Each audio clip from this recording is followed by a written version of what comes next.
dan tinggal di Klaten. Dan sebelum masuk ke materi ini,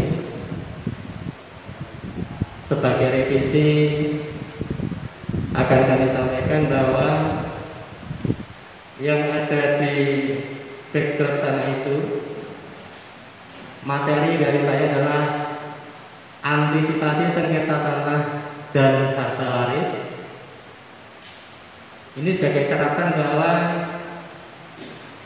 sebelum kami melaksanakan ini dan koordinasi dengan Pak Abadi, dan kami kenalkan Pak Abadi kita juga sebagai presidium KPBD, Bapak-bapak dan Ibu barangkali sudah gerso.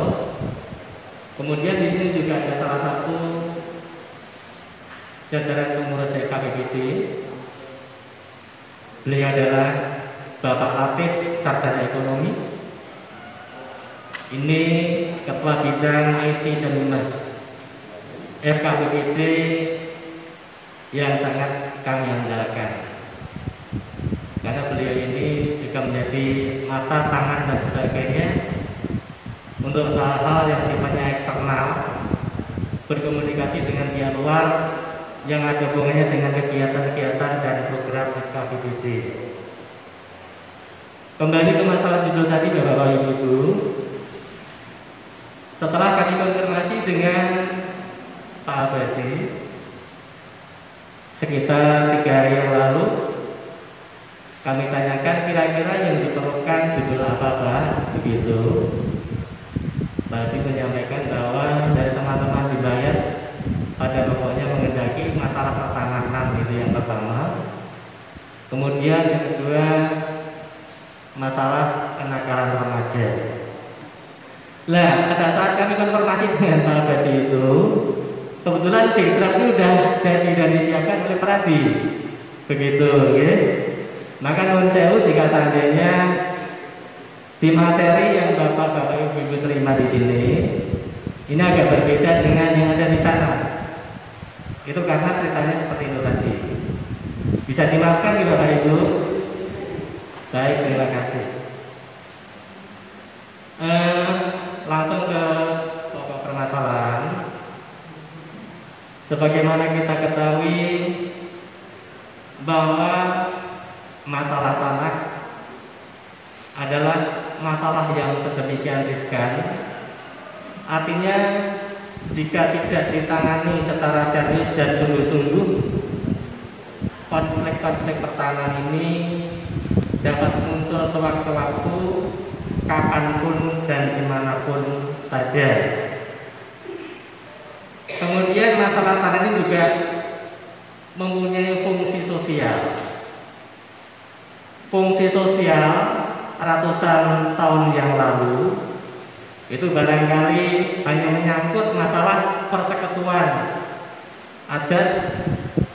Kemudian selanjutnya berkembang sesuai dengan zamannya, melibatkan persekutuan keluarga, persekutuan marga, terhubung dengan daerah-daerah dan wilayah.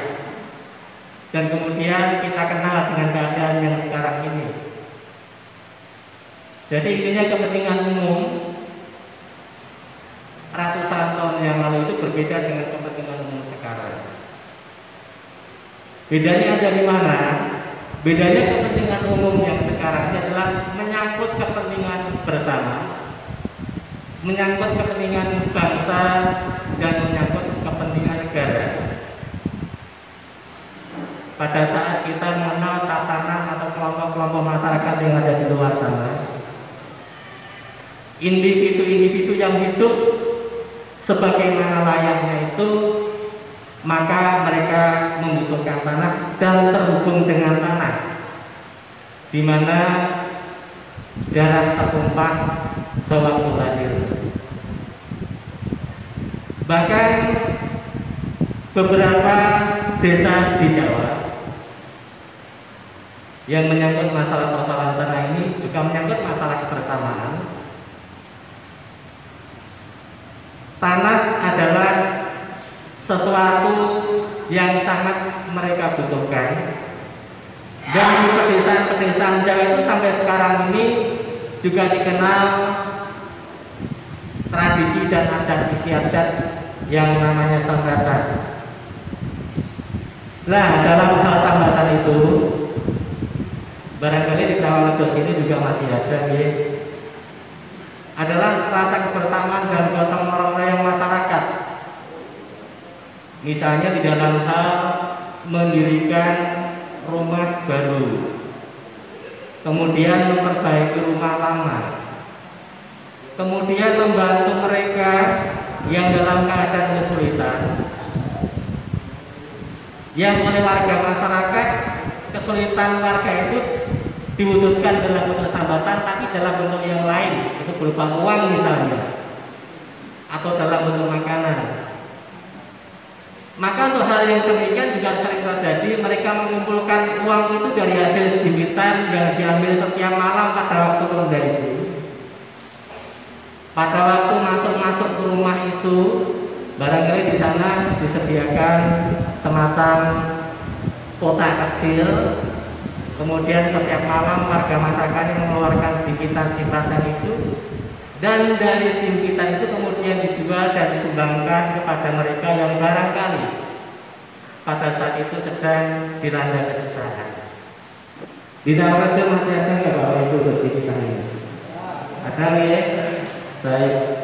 Berarti sama dengan apa yang pernah kami lihat, utamanya di pantai-pantai di daerah pantai utara, Demak, Rembang, Pati, Juanda, Purwodadi dan sebagainya.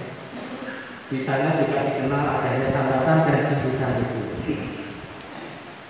Akan tetapi dalam hal untuk menutup kebutuhan yang sifatnya lebih besar, misalnya untuk membiayai pernikahan anaknya, kemudian misalnya untuk biaya operasi karena sakit yang tidak dijamin oleh BPJS Kesehatan, kemudian melaksanakan pesta pernikahan dan sebagainya, yang biaya-biaya itu sifatnya besar, maka lazim oleh masyarakat setempat pinjam uang kepada pemilik modal dengan jaminan sertifikat, atau menggandakan sertifikat adalah sesuatu hal yang lazim.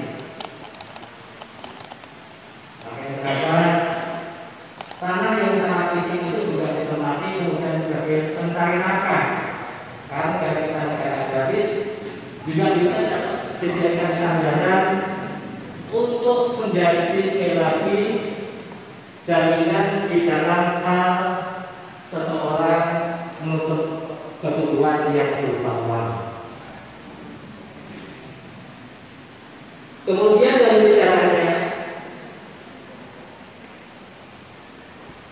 tanah dalam hukum pertanahan itu sebelum berlakunya Undang-Undang Pokok Agraria, Undang-Undang 5 tahun 1961 tentang pokok-pokok agraria. Di Indonesia berlaku dualisme sistem hukum pertanahan. Hukum pertanahan yang pertama, untuk tanah-tanah hak barat atau Eropa, misalnya Eigendom, Erspak, Otstar dan sebagainya, itu tunduk kepada hukum perdata atau BW atau Wellbund. Nah, untuk tanah-tanah barat seperti yang kami sampaikan tadi, untuk proses peralihannya itu dilakukan di hadapan notaris dan didaftar di kantor pertanahan atau itu namanya kadaster. Jadi pertanahan ini pernah mengalami 3 kali nama. Pertama, kadaster itu mencatat transaksi tentang tanah-tanah barat, kemudian berubah menjadi kantor agraria, kemudian